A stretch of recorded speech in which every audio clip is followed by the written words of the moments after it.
Bismillahirrahmanirrahim. Hello everyone. Welcome back to the another tutorial. So in this tutorial, we will cover MCQs from MCQs 31 up to 40.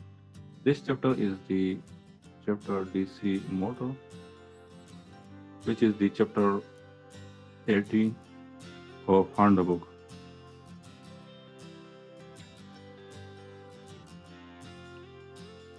Okay, so the first MCQs is in a DC shunt motor, if the supply voltage is reduced by 10%, which of the following will increase? Starting torque, full load current, full load speed, all of the above.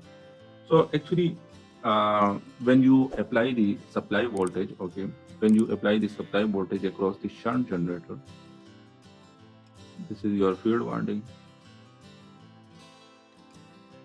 this is your armature, and here you will apply the supply voltage. So when we apply the supply voltage, then back EMF will produce.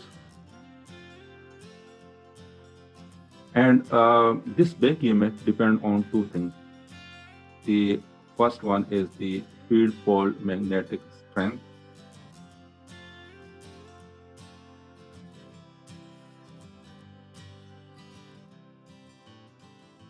And the second one is the rotation of the rotor.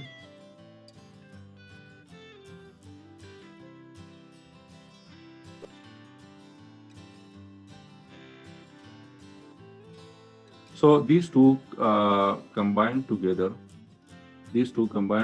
and they will produce a back EMF.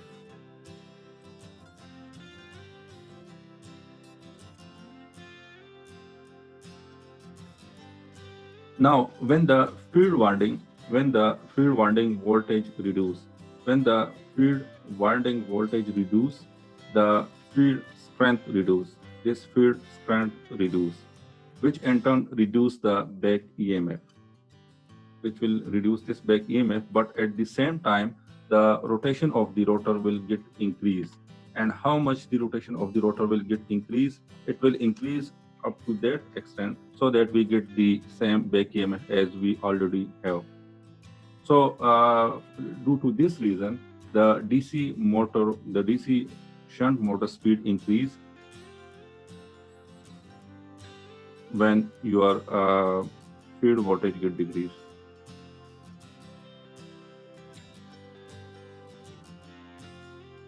So the option C is the correct answer, that is full load speed.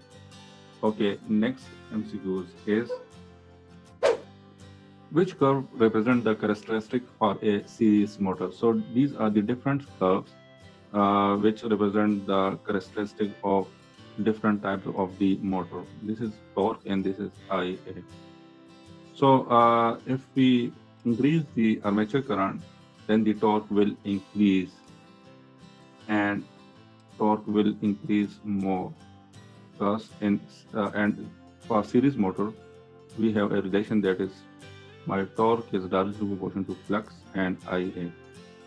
And in series, the flux is directly proportional to IA. So your torque is directly proportional to IA square. So this option A, but there is no option A, and this options are repeated, like this is E, C, then B, B. So option A is the correct answer. So if this is option, I think this will be the option A. So this will be our correct answer.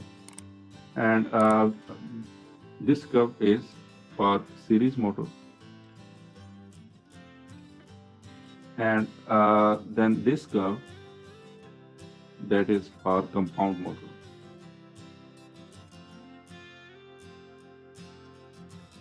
And this curve, that is for shunt motor.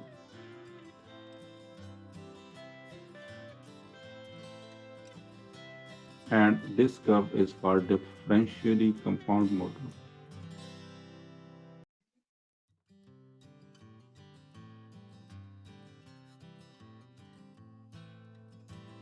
Actually, in shunt motor, your torque is directly proportional to current. In shunt motor, we have constant flux, because if we have constant supply voltage.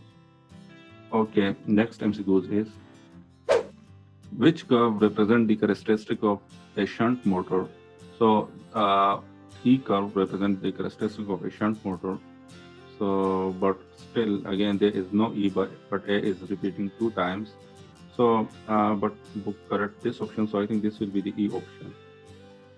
So E is your E is the characteristic of the shunt motor. Okay, next MCQ is which curve represent the characteristic of a differentially compound motor? So differentially compound motor characteristic is represented by C. So option D is the correct answer.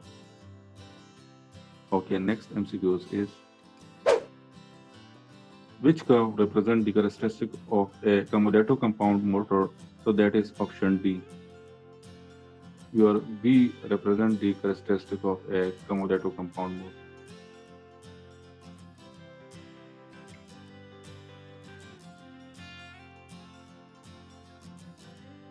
Actually, the cumulative compound motor, the torque is in between. Uh, Torque is in between series and shunt motor. In shunt motor, we get low torque, and in series we have high starting torque.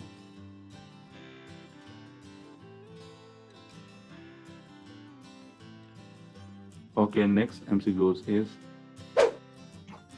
the maximum speed ratio obtainable in a Ward-Leonard control, the DC motor is. So the correct option is option B. So actually, what is mean by Ward-Leonard control motor?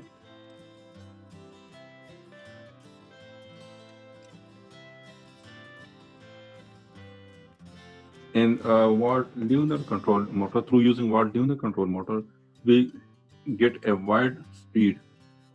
We get a wide range speed, and if you require a wide range speed, then you need to use this motor. And in this motor, we use the combination of armature voltage control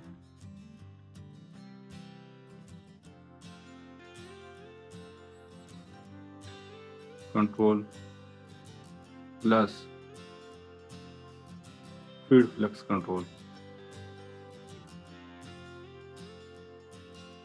We use this combination to get the wide range speed in Ward-Leonard control motor, and this combination will permit the ratio of maximum to minimum speed, and in this case that will be 25 to 1. So the actually in this motor, here we have a motor, okay,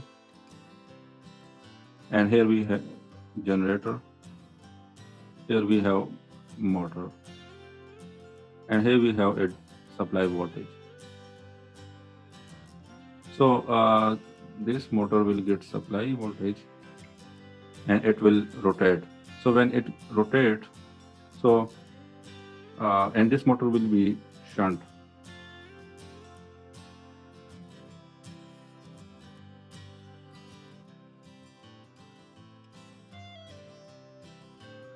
So when it rotates, it will rotate the prime mover of generator. So this generator will generate voltage. But here we connect the rheostat to this generator, through which we change the feed of this generator. So when we change the feed of this generator, then we get a variable voltage at the output. So if you change the supply voltage, then the back EMF will get changed, and when the back EMF get changed, then you will get a different speed, variable speed. And the ratio of maximum to minimum speed is 25:1. So option B will be the correct answer. Okay, next MCQ is in Ward-Leonard control, the DC motor is series motor, shunt motor, compound motor, separately excited motor. So that is actually your option D, separately excited motor. Okay, next MCQ is in Ward-Leonard control, the lower limit of speed is imposed by residual magnetism of the generator, called losses of motor, mechanical loss of motor and generator together, all of the above. So that is actually option A, residual magnetism of the generator will impose the lower limit of the speed in Ward-Leonard control motor.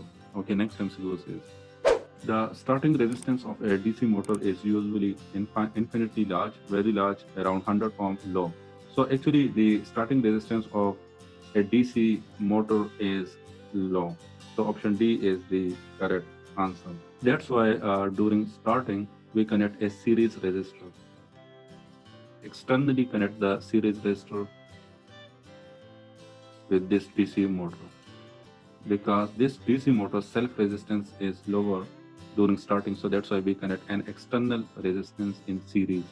Okay, next time goes is a DC shunt motor is running at light load. What will happen if the field winding get opened?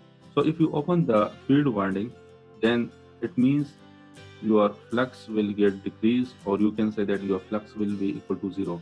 So as we know that the speed have an inverse relation with flux. So if your flux get decreased, then your speed will increase, and if your flux is equal to zero, then your speed will then the motor will get an infinite speed. So the motor will pick up a high speed. So option D will be the correct answer. So this is the end of this video. Thanks for watching. Allah Hafiz.